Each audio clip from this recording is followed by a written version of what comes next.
So I'm renovating right now, and I like started filming, and then I thought I heard somebody, and then I got really nervous. I just want to do this in one take. I also tried to find good lighting, but it's like too much for me, I feel.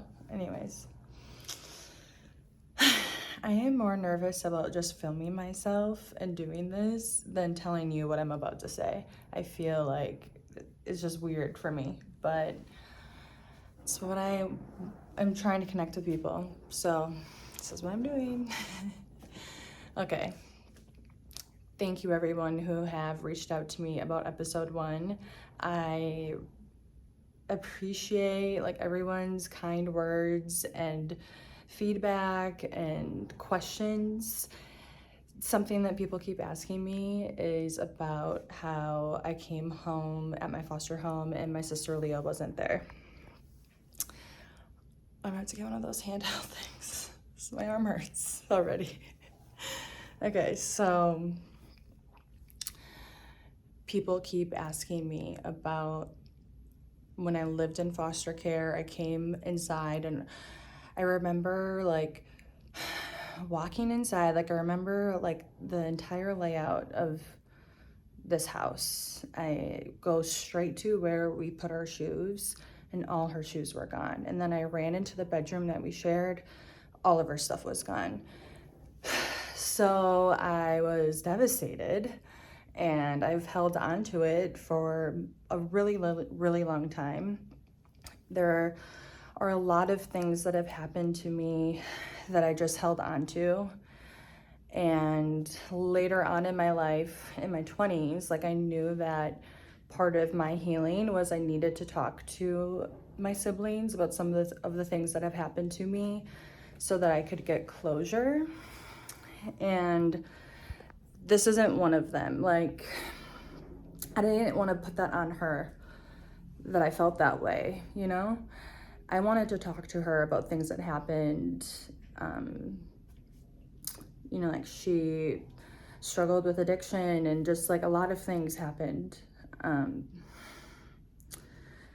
don't need to get into her stuff, but basically I never felt comfortable going to her about these things because she was struggling. I didn't want to just, if your basic needs aren't being met, like I'm not saying you don't need someone to come to you, but like it just wasn't the right time. So I just held on to it. And then she ended up going to prison, and she was undergoing like a lot of therapy. And I knew like this was the time. Like my other sister actually was mentally institutionalized at the time. So I was like, I'm doing it to them both. I showed up, I visited them both, and I'm like, okay, this is all the stuff that I've been holding on to. And like, I'm like everything, like the worst trauma I've ever experienced. I'm like, we are talking about it. And the reason why I'm mentioning this part right now is because I just think it's so crucial that we are talking with each other, especially our family. Like we have such different experiences and realities of what those moments were. And I think this is a really good example. And I wish that her and I would have talked to each other sooner. Like I wish that we would have sat down and like really broken down everything that was happening to us, instead of like, I'm just going through it, she's just going through it. And now I'm like, we're like in our 30s, and I'm like telling her about all this other stuff, and she thought it was an opportunity for her to share what she has been holding on to. And she just starts crying, and she's like, when we were in foster care, not knowing that I've been like holding on to this.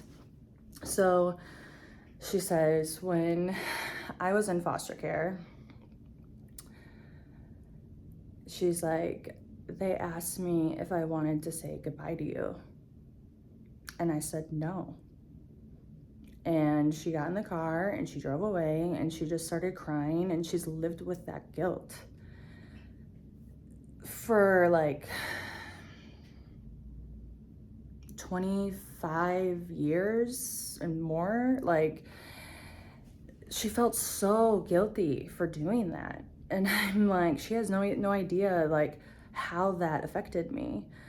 And I looked at her and I'm like, listen, like you were a child. Like, there should have been professionals that say, like, no, you are saying goodbye to your sister whether you want to or not, and we're going to explain to you guys what is happening and where she's going.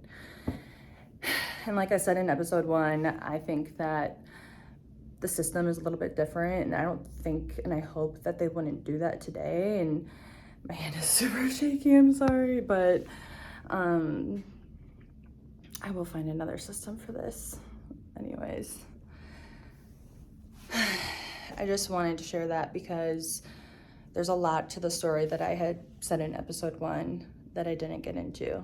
And if you guys have more questions, I'm willing to use my life experience to hopefully help other people. If you have family members, obviously, like, I think that there are ways that you should go about it. I think that there were times that maybe I didn't go about it, like maybe they weren't ready, or it's like, also think about like how they would want to be approached, and how,